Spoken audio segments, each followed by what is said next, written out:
Merveilleux, donc ça fonctionne.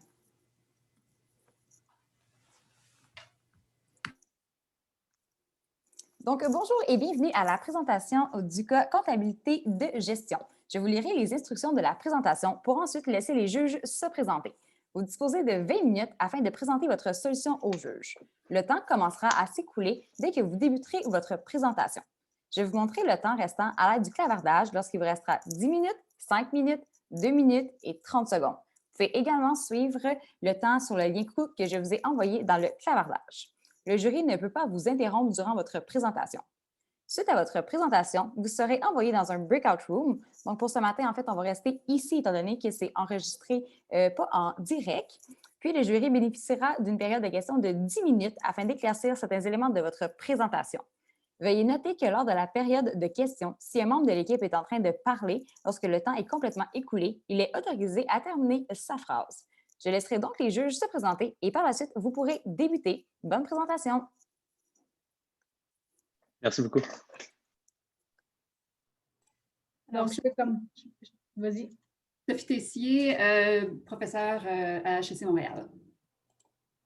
Bonjour.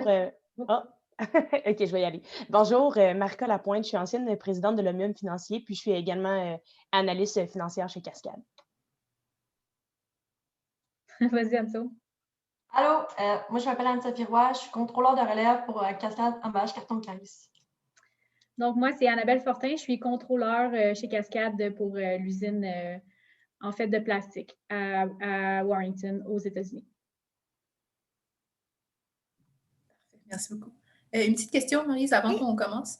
Tu as dit que dans le Q&A, je pense, si un membre de l'équipe continue à parler après que le temps s'écoule, ça, c'est pendant le 20 minutes de présentation ou pendant le 10 minutes de Q&A?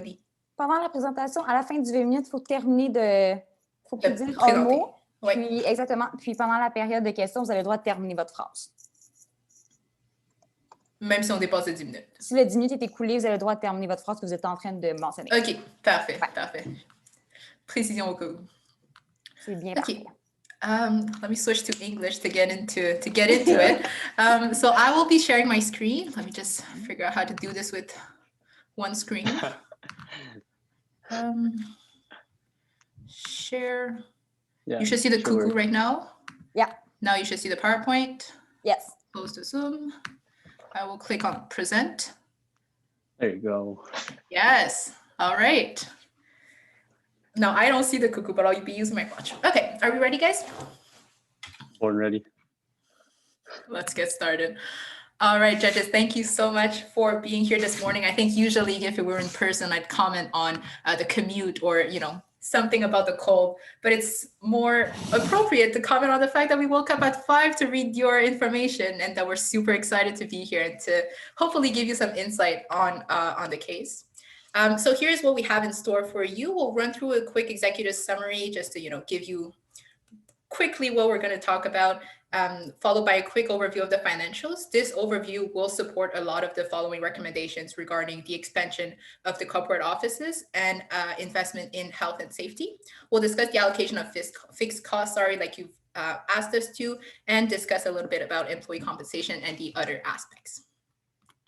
So in terms of executive summary, these are the three main things we want you to retain from this presentation. First of all, we think that it is a good idea to expand the corporate offices for qualitative reasons that LP will go into a bit further. We think, secondly, that it's important to invest in the health and safety equipment that you've mentioned because we do care about our employee safety, especially in this day and age. And finally, there are a couple recommendations regarding employee compensation packages that we think you should implement in the future. So I'll let LP take it over from here. Thank you, Xen. So your current financial situation, your net income is considerably down compared to 2019, but this is normal because COVID has deeply affected your business model. So why exactly is your net income down? So your revenues went down 7%, which is expected because your shops were closed for 2 weeks. So this isn't too much of a concern.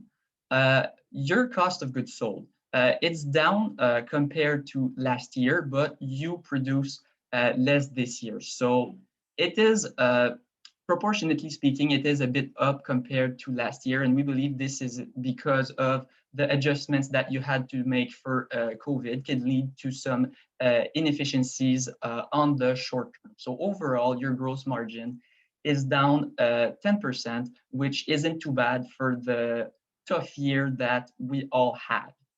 Now, concerning your administrative expenses, these are up quite significantly for this year. And we believe this is because you had to adapt. All these people working at the office now had to work online. So there are some costs associated with that.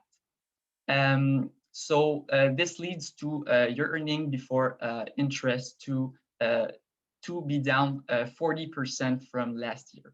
But what is really concerning is that although your revenues went down, your income taxes significantly went up compared to last year by almost 60%. So why exactly is this the case? Unfortunately, we had limited information and couldn't look too much into detail on that aspect, but this is definitely something to look further into in the future.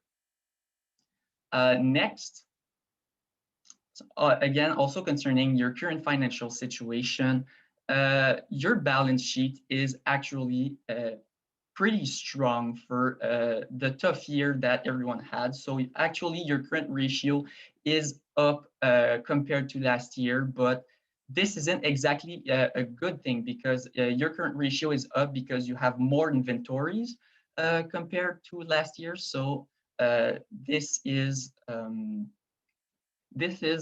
not good. Also, again, the debt to total assets pretty similar.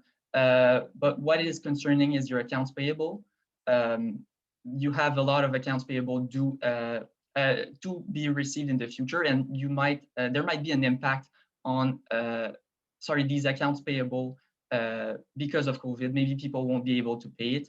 And return on equity, again, down because your net income is down, no effect on equity. You asked us to look into an office expansion. So to calculate if this office expansion is good or not quantitatively, we used a weighted average cost of capital of 10.47%. We calculated it using the required return on equity of 14%, as well as the cost of debt of 6.5%.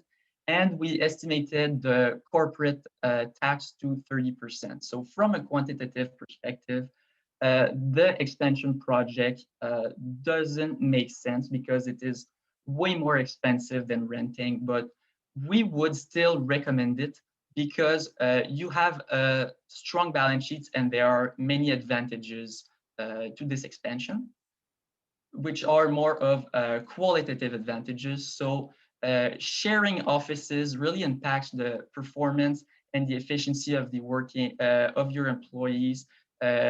Considering also COVID, working in the offices with a lot of people might not be the best idea.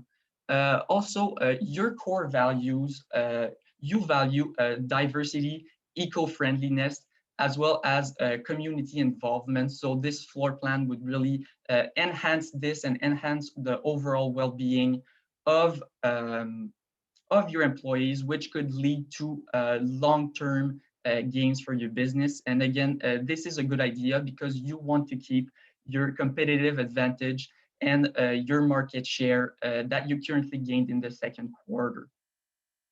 And also it could ultimately lead to some better customer service. And this expansion is possible because you have a really strong balance sheet. You actually have in 2020, $552 million of cash and cash equivalents. So we believe this would be a great idea for you. Next, Loic will talk about the second investment proposition. So now basically you've asked us to review whether we should invest in lights and guardrails for our company. So we've decided to look at is basically the future cash flows for the next 25 years because the lights and guardrails are going to be useful for the next 25 years in our company. So what we've seen is that with the current situation, we're paying $350,000 a year in terms of painting these lines and et cetera for security purposes. And by using the WACC that we've previously calculated, we found that basically the present value would be approximately 3 million in this case, so over the 25-year time span. Once we've actually looked also at when we implement these lights and guardrails, we've seen that basically approximately the PV is negative 1.7 million. So we would actually be able to save costs on the long term, including the lights and guardrails, because over the long term, we're only paying $1,000 every year compared to the $350,000 we're currently paying for painting all of these lines. So now let's take a look at the quantitative factors of why we should actually invest in lights and guardrails, because right now quantitative does make sense, but what if qualitative doesn't make sense? In the qualitative side, we can see that there's 2 positive and 2 negative. So do the positive outweigh the negatives? Let's take a look. So basically, what's important to note is that it's very effective at alerting employees of forklifts. There's these lights, there's these guardrails that are basically going to protect the employees, and this promotes safety. This promotes our community, and something important to note is that it is going to be eco-friendlier. Painting every single year these lines and etc. for security purposes is not very eco-friendly in terms of our company. So if you want to stay in line with our company values, probably adding some lights that are going to be useful for 25 years, which won't produce much waste, is way more eco-friendlier than actually painting lines every single year. There are, however, negative consequences also if we actually decide to invest, which we have decided to invest. They're susceptible to power outages. So maybe if you do look at it this way, so if there's a power outage, security will be down because these lines won't be there anymore, or this paint won't be there anymore to alert the employees. But we could have like backup generators or something like that that could probably power these lights. That would basically help remove this negative aspect. The other issue is that it requires more employee training, which means higher costs and more time. This is something negative, obviously, because we never want higher costs in our company. But if requiring more employee training also means that employees are going to be safer at the end of the day, this is right in line with our company values once again. So now we'll discuss more about how we allocate the fixed costs, because we believe this is important also, because you've mentioned to us that some managers from different manufacturers were basically complaining about these allocation of fixed costs. So after looking at all the information we've had, we had IT expenses, we had telecommunication, recruitment, logistics, and etc. that were allocated on different bases. So for example, IT expenses were evenly allocated, but does that make sense? Does it make sense to allocate these expenses equally? For example, if IT costs 4 million on one side, 1 million on the other side, and you just basically allocate it equally, it simply does not make sense. So IT support calls were basically our cost allocation base in this case, because we believe the more IT support calls that basically IT would receive, the higher the IT expenses. Same thing for telecommunication. We believe that the number of cell phones would be ideal, because if there were more cell phones, telecommunication expenses would be higher, or if there were less cell phones, telecommunication expenses would be lower, because it does make sense. If there are more cell phones, you got to pay more expenses for a telecommunication. Now let's look at the recruitment. We decided that basically the number of new hires would be the new allocation base, because if you try to recruit more people, you recruit more people, actually at the end of the day, you will incur higher expenses in this case, because it's simply a matter of fact that you're trying to recruit more people and you have to, you have more HR people and etc. So there are more recruitment expenses associated with a higher number of hires. Now let's look at the logistics. It was based on production levels. So we asked ourselves, is this really something adequate in terms of our allocation base? We've decided this was not really adequate in this case, because it does not mean that you have more production levels that you need more logistics. We basically thought about the fact that if you have more square footage, you have higher plant, that you need more logistics. Because if you have a higher plant, you probably have higher employees and you probably have more things to actually, like logistically speaking, to take care of. Now, let's also look at the legal side, where basically we've decided to go with the number of contracts signed. Right now, it's evenly allocated. How does that make sense? If a manufacturer has like 1 million of lawyer costs compared to the other one who has like 500,000, one is going to be over, one is going to be under allocated, and this is not what we want. So we basically went with the number of contracts signed. So obviously, you incur higher legal fees if you have more contracts signed because your legal team will have to work onto this and etc. So this basically made sense in this reason. Now, other corporate resources. It was based on production levels. We did not think this was adequate once again, because a higher production level does not really mean you need a higher corporate resource. Rather, we thought number of employees was more relevant in this case, because having a higher number of employees mean that you need more corporate individuals to basically organize all these employees and take care of all these employees and take care of all the logistics and etc. So we believe the number of employees was a good representation and a good cost allocation base in this case to allocate the other corporate resources. So now let's look at the cross-subsidization of fixed costs that happened. So we had 3 manufacturers that you wanted to look at, that you wanted us to look at. And based on the new cost allocation basis that we found, we basically look at the differences of after our new cost allocations and before. So what we've realized is that Brossard, there was a reason for the managers to actually be not very happy with the way costs were allocated, and that basically their net income was not as high, and that it would impact their bonuses and etc. because they were over allocated by approximately $4.4 million based on our new calculations, which is not preferable for them. We lost the recordings in. But now we also got to look at the fact that basically we have, say, Bruno. They were under allocated by 5.3 million. So at the end of the year, basically their net income would be higher by 5.3 million compared to what it should have been. And in this case, it does impact the salaries and etc. And we've done the same thing for Granby and Thetford mines. So we've seen at Granby were under allocated. So basically there were lower fixed costs than it should have been, and Thetford mines that were over allocated. So their fixed costs should have been lower than what they were actually are. So this was basically to demonstrate how every time these cost allocation bases were chosen, there was basically cross-subsidization where one was over allocated, whereas the other was also under allocated. There we go. Thank you so much, Lake. So yeah, if we speak about fairness of how to allocate fixed costs, we can talk about fairness in employee compensation. You've asked us to comment on the salary, the compensation plan for your employees. We didn't find any issues with the hourly salary. It's what most people do, and it's been working pretty well. One issue is maybe behavioral displacement in terms of saying you work 9 hours while you actually worked 8 hours, stuff like that, but it shouldn't be that big of an issue. In terms of COVID hourly bonuses, from what we understood, it was a company initiative to give a bonus to employees. We think it's a good idea since, especially in this day and age with everybody working from home, having a COVID bonus could be beneficial. I see the chat popping, I'm guessing for 5 minutes. Thank you. So COVID bonus could be good for employee morale. So for instance, if you're in a 2-income household and then maybe your partner loses their employment, getting a bonus could be very beneficial for your family. This increases employee morale, and this helps motivation, increases productivity, which in the long run, it's a good idea. Now, there were also issues with the bonus being based on net income.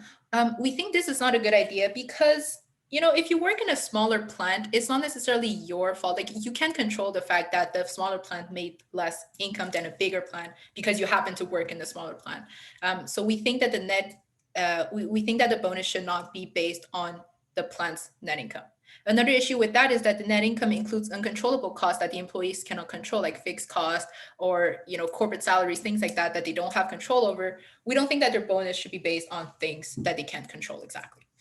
So maybe a couple ideas. We can use percentage of the annual salary because we're assuming that the employee's salary is properly attributed. So having a percentage of that could replicate how their salary is allocated. Another idea would just be production per employee and use a percentage of that for the bonus. In terms of other benefits, of course, good ideas right now would be a health insurance coverage, especially in COVID situation. Along with that, maybe sick leave or extra vacation days in case something happens. You want your employees to feel comfortable if they have to go. If they're testing positive, you don't want them to necessarily come to work. So you want to offer them some initiatives, some incentives, to take care of themselves so that they can stay. In terms of benefits, also maybe a pension plan, or, we're trying to think in the long term because we do think your company is doing very well right now. And this also can motivate, help motivation, sense of belonging, like you've asked, and employee retention. Additional recommendations, you've asked us to look at how managers are assessed. We think the two items there seem kind of contradictory, but what I mean with based on what they control mean a production manager, you want to allocate, assess their performance based on production levels. A sales manager, you want to assess their performance based on sales levels, things like that. And no uncontrollables in the terms of if COVID affected the entire market, then you don't want to necessarily impact the manager's assessment based on something like COVID that they didn't have control over. With a disagreement with masks, we agreed amongst ourselves that we should have quite a strong stance on wearing masks. We think health is very important in this day and age, and if something happens to an employee, it can cause a lot of small snowball effect, and the negative consequences are unimaginable. You do mention another chat. Is that for 2 minutes? So yes, you do mention that you care about your involvement, your community involvement. So we think agree with Mas and having a stance that is pro-health, pro-science, something that agrees with what follows the safety guidelines is beneficial for the community. And in terms of potential layoffs, I mean, obviously it's bad on the morale. Nobody liked that. We'll have to look into a more holistic approach and evaluation based on their performance, maybe their seniority, and things like that. So as time is running out, I'll let wrap this up. So now let's look at the key takeaways. So to reiterate them again, qualitative reasons for expanding the corporate offices outweigh the financial costs associated. So we've seen that basically, financially speaking, it was maybe not the best option, but qualitatively speaking, and for the long run, employees are going to be happier and might lead to basically higher growth in the company. We also want to invest in the health and safety equipment because we do care about employees. We want to keep this community feeling, the fact that we're very close to our employees. So health is definitely a priority for us at Cascade. And let's also look at the fact that there are several recommendations regarding employee compensation package that Zin has previously mentioned, which will have to be looked into further details and maybe should be implemented in this case. So now thank you for listening to us today. If you have any questions about our presentation, let us know. We were happy to meet you today, and I hope, we basically delivered what you asked for. Thank you. Thank you. Donc, je vais terminer l'enregistrement. Ça ne sera pas bien long. Donc, la période de questions ne sera pas enregistrée.